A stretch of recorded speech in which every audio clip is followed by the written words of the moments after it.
What is up, everybody, and welcome to another episode of Dave Steals the Show. Guys, Apple has been quietly, stealthily, secretly upgrading their MacBook Pros for 2018, and they did it without a lot of fanfare. Typically, what happens is Apple, in its grandiose manner, will host these announcements and will invite the world and will tell the world about how great they are and about the new updates that are coming out to their tech.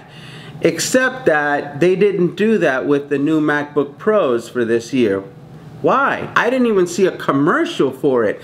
So I'm pretty shocked at the way they did it, is number one. Number two, I've spent some time looking at the upgrades that they did make. I'm kind of confused about some of the decisions they did. I'm happy with some of them, not happy with some of them, and in the end, is it worth all the money that they're charging? So let's take a look at what they've done, okay? The build quality remains the same, that's okay. It's a beautifully built laptop and it's super thin. You'd be hard pressed to find another laptop thinner than that. Two is that the machining of this unibody, this aluminum unibody laptop is just perfection.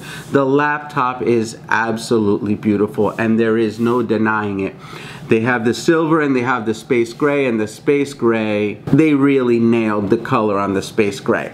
Let's leave it at that. So with the build quality out of the way, because that has not changed, and the ports, that hasn't changed. Sadly, I thought maybe they would include an SD card slot. So slim, so thin, but oh so needed, and yet nothing. Let's take a look at some of the changes they did make, okay? Number one, the display.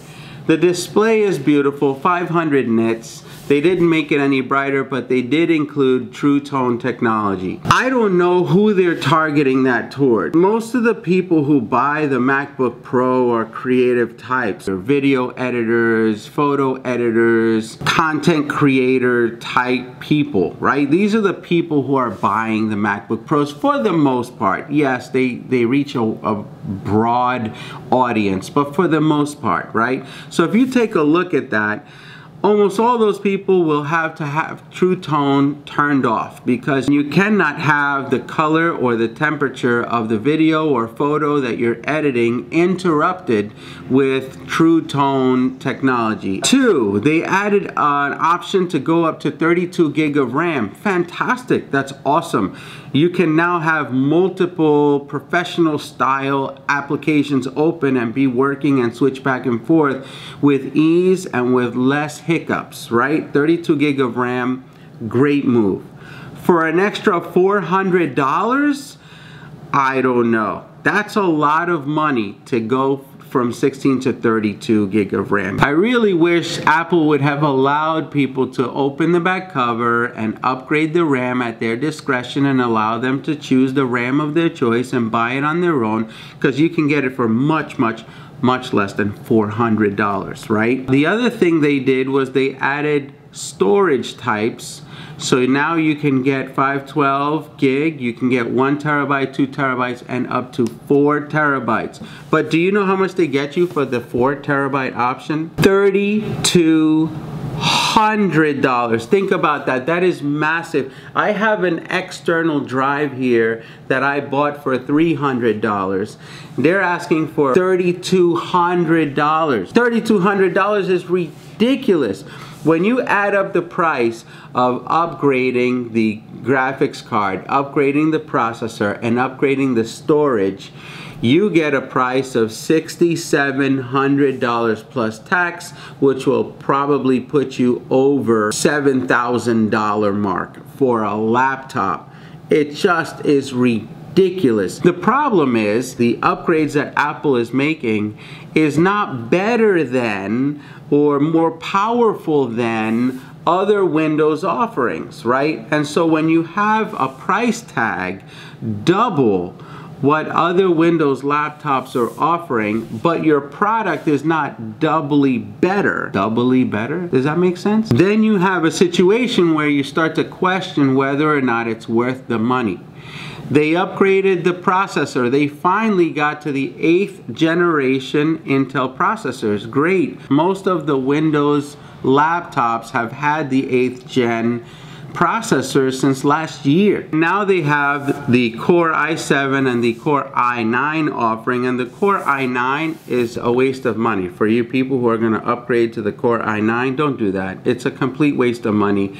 Most of the tech people in my circles will tell you that the i9 offers very, very, very little over the i7, and they almost consider it a marketing ploy by Intel to even offer an i9. So then the last thing is the graphics card. And I don't know much about the AMD Radeon Pro 560X that is in here, and there's not a lot on the web. I'm trying to compare that graphics card to the latest graphics cards by NVIDIA, right? Everyone knows the GTX 1050, 1060, 1070, 1080, and you can get a real good feel for these graphics cards and what they offer. If you're gonna stay with AMD, Apple, why not go with a Radeon R9 graphics card? Well, something with some power. Is this laptop worth the money?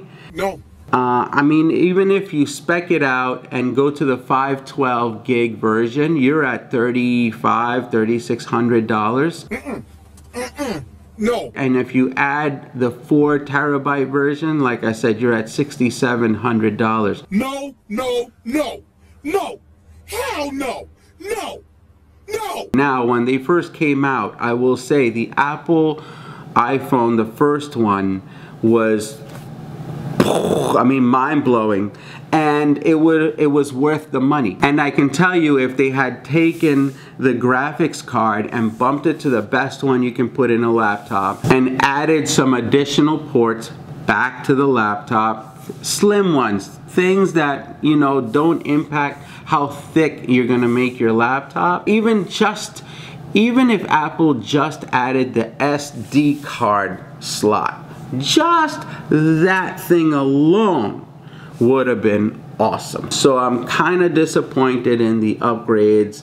I'm disappointed in the increase in price. It's ridiculous. We'll see what the future holds with this laptop. Stay tuned. I'll keep you posted. Thank you for watching, and I will see you all next week.